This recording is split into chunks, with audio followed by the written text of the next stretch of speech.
From the toxic algae ravaging the Treasure Coast. Months after the first sign of trouble in the St. Lucie estuary came to light, there's now more evidence that harmful algae extends beyond our area. We recently traveled to the waters around Big Pine Key, where this story is magnified in a way that few have seen. There's no better trip south than the one that takes you into Florida's playground, a place where the wake from vessels can take your mind into paradise, and no one knows that better than Captain Carl Ham.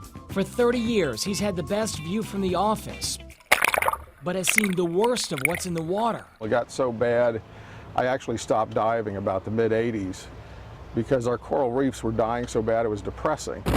He's now back with a mission to find out what killed all this coral. He's partnered with FAU scientist Dr. Brian LaPointe. I don't know of anywhere in the world where we have lost coral at such a rapid rate. Okay, we're ready to go. Here we go. The destruction here at Lou Key serves as the best example of what happens when harmful algae invades the current year after year. This site was once the crown jewel of the Keys. A closer look reveals the truth. This is what coral looked like 25 years ago. Vibrant colors dominated. But fast forward through the years, and you can see the coral's slow death to what divers see today. It's bad. We are probably the worst stewards of our coral reef here than anyone in the world, judging by the coral. According to LaPointe and his vast research, the source is harmful algae, and it came from one place. This beautiful reef here in the Keys has been destroyed by water discharges from Lake Okeechobee. Correct. The same discharges that have pummeled the Treasure Coast, only these went a different direction a long time ago. LaPointe's evidence shows that discharges flowed south through the Everglades, through Shark River and into Florida Bay. And that was the beginning of the downfall when the landscape beneath the surface here transformed. This algae here in my hand covers dead brain coral on a reef right below me. You'll find the same scene spread across reefs across the Keys.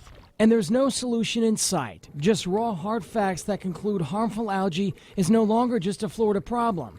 In fact, LaPointe says there's only one solution that can work: declare this a national emergency. If it is a national emergency, then there's a case to take land by eminent domain and flood it and hold that water and stop the bleeding, using science to guide these efforts and not emotion and politics. However, time is running out, and for this small group of researchers, the hope is that one day someone will listen before it's too late. It's not going to be an easy answer. It's not going to be a quick answer.